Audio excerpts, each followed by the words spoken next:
नमस्ते छात्र। पिछले वर्ग में हमने संस्कृति क्या है इस पाठ से कुछ विषय पढ़े थे। इस पाठ से हमने जो पढ़े थे इस विषय को मैं संक्षिप्त रूप में बताती हूँ। संस्कृति सभ्यता की अपेक्षा महीन चीज होती है। एक सभ्यता के भीतर उसी तरह व्याप्त रखती है जैसे दूध में मक्खन या फूलों में सुगंध। और सभ्यता की अपेक्षा एक टिकाऊ भी अधिक है, क्योंकि सभ्यता की सामग्रियां फूट फूट कर विनष्ट हो जा सकती है, लेकिन संस्कृति का विनाश इतनी आसानी से नहीं किया जा सकता। अब हम और कुछ विषय पढ़ेंगे।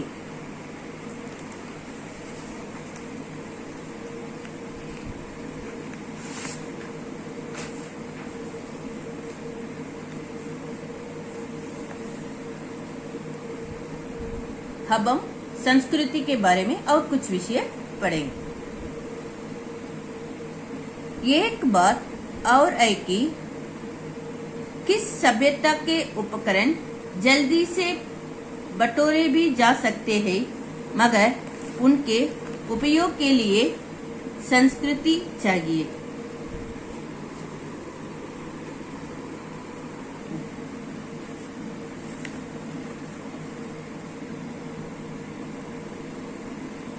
एक बात और आई, किस सभ्यता के उपकरण जल्दी से बटोरे भी जा सकते हैं, मगर उनके उपयोग के लिए संस्कृति चाहिए।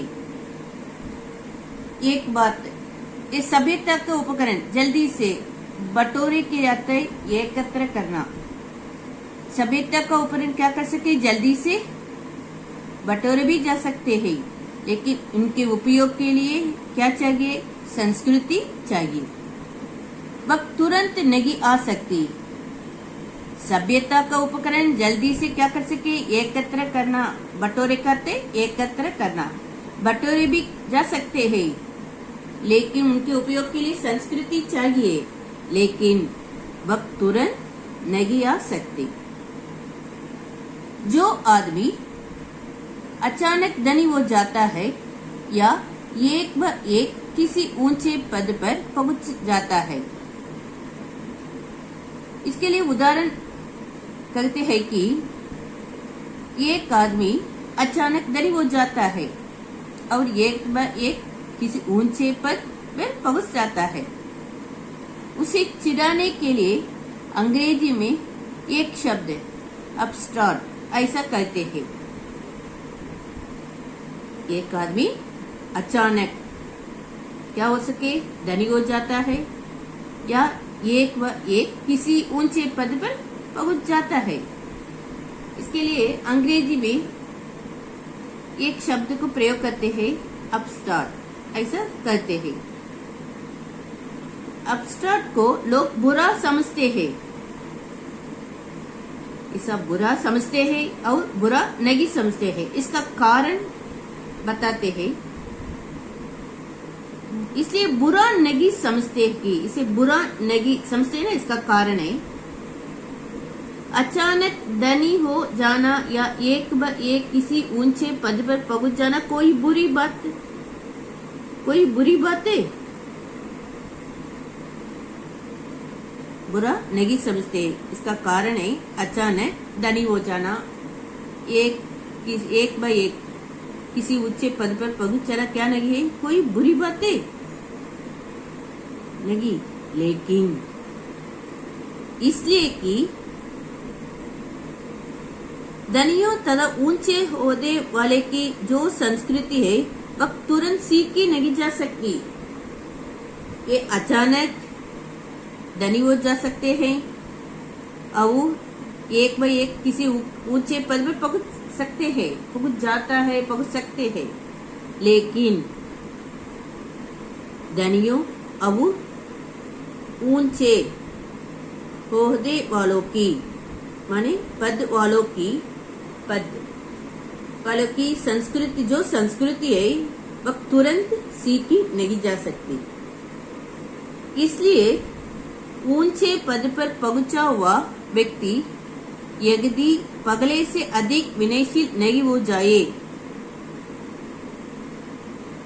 जिस व्यक्ति अचानक धनी हो जाता है या एक व एक किसी के ऊंचे पद पर पहुंच जाता है, यदि पगले से अधिक विनयशील नहीं हो तब वह चिढ़ाने लायक हो जाता है। इसका अर्थ है वे पगले से अधिक विनयशील होना चाहिए। वह व्यक्ति यदि पगले से अधिक विनयशील नहीं हो जाए तो क्या होता है, चिढ़ाने लायक हो जाता है। तब ये अंग्रेजी शब्द को प्रयोग करते हैं। इसलिए अचानक धनी होना या एक ब एक किसी ऊंच पद पहुंच जाना अच्छा विषय है, लेकिन यदि ये पगले से अधिक विनयशील होना चाहिए। ये पगले से अधिक विनयशील नहीं हो तो क्या करेंगे, वह चिढ़ाने लायक हो जाता है। संस्कृति ऐसी चीज नहीं है कि जिसकी रचना 10, 20 या 100, 50 वर्षों में की जा सकती है। ये संस्कृति, ये रचना, ये चीज है, इसकी ये संस्कृति ऐसी चीज नहीं है 10, 20, 100, 50 वर्षों में की जा सकती है। ऐसा चीज नहीं है। अनेक शताब्दियों तक एक समाज के लोग जिस तरह खाते पीते, रगते सगते, पढ़ते लिखते, सोचते समझते और राजकाज अथवा धर्म कर्म करते हैं, उन सभी कार्यों से उनकी संस्कृति उत्पन्न होती है। अगला कहते हैं कि संस्कृति ऐसा चीज नहीं है जिसकी 10, 20, 100, 50 वर्षों में की जा सकती है। एक अनेक शताब्दियों तक एक समाज के लोग जिस तरह खाते पीते, रगते सगते, पढ़ते लिखते, सोचते समझते, राजकाज अथवा धर्म कर्म करते हैं, उन सभी कार्यों में उसकी संस्कृति क्या होते हैं, उत्पन्न होती है। हम जो भी करते हैं उसमें हमारी संस्कृति की झलक होती है, चमक होती है। हम जो भी काम करते हैं, हम जो भी करते हैं उसमें हमारी क्या होता है, हमारी संस्कृति की झलक होती है। झलक करते चमक होती है। यहाँ तक कि हमारे उठने बैठने, पगड़ने ओढ़ने, घूमने फिरने और रोने हंसने में भी हमारी संस्कृति की पहचान होती है। ये सच है ना। हमारे उठने बैठने, पगड़ने ओढ़ने, इस सभी विषय में हमारी संस्कृति की पहचान होती है। क्या क्या विषय में, उठने बैठने, पगड़ने ओढ़ने, घूमने फिरने और रोने हंसने से भी हमारी संस्कृति की पहचान होती है। यद्यपि हमारा कोई भी एक काम हमारी संस्कृति का पर्याय नहीं बन सकता। पर्याय करते क्रम प्रकार। हमारा कोई भी एक काम क्या है, हमारे संस्कृति का पर्याय नहीं बन सकता। इस तरह हमारे हर एक विषय कार्य में उठने बैठने, पगड़ने ओढ़ने, घूमने फिरने और रोने हंसने सभी कार्य में हमारी संस्कृति की पहचान होती है। असल में संस्कृति जिंदगी का एक तरीका है। तरीका को हिंदी में क्या कहते हैं, और ये करते ढंग। असल का रियल में संस्कृति जिंदगी का एक तरीका है और ये तरीका सदियों से जमा होकर उस समाज में छाया रहता है। ये तरीका सदियों से क्या होता है, जमा होकर समाज में क्या होता है, छाया रहता है, समाज में छाया रहता है, व्याप्त रहता है, जिसमें हम जन्म लेते हैं। जिस समाज में ये संस्कृति सदियों से जमा होकर उस समाज में छाया रहता है, जिसमें हम जन्म लेते हैं। इसलिए जिस समाज में हम पैदा हुए हैं अथवा जिस समाज में मिलकर हम जी रहे हैं, उसकी संस्कृति हमारी संस्कृति। ये भी जिस समाज में हम पैदा हुए हैं और जिस समाज से मिलकर हम जी रहे हैं, उसकी संस्कृति हमारी संस्कृति बन जाती है या नहीं? ये सही है ना? जिस समाज में हम पैदा होते हैं, पैदा हुए हैं, और जिस समाज में मिलकर हम जी रहे हैं, उसकी संस्कृति हमारी संस्कृति बन जाती है। यद्यपि अपने जीवन में हम जो भी संस्कार जमा करते हैं, वह भी हमारी संस्कृति का क्या बन जाता है, अंग बन जाता है। और मरने के बाद हम अन्य वस्तुओं के साथ अपनी संस्कृति की विरासत भी अपने संतानों के लिए छोड़ देते हैं। हम अपनी संस्कृति को क्या करते हैं, मरने के बाद हम अन्य वस्तुओं के साथ संस्कृति को भी क्या करते हैं, विरासत भी हमारे संतानों को ये छोड़ देते हैं।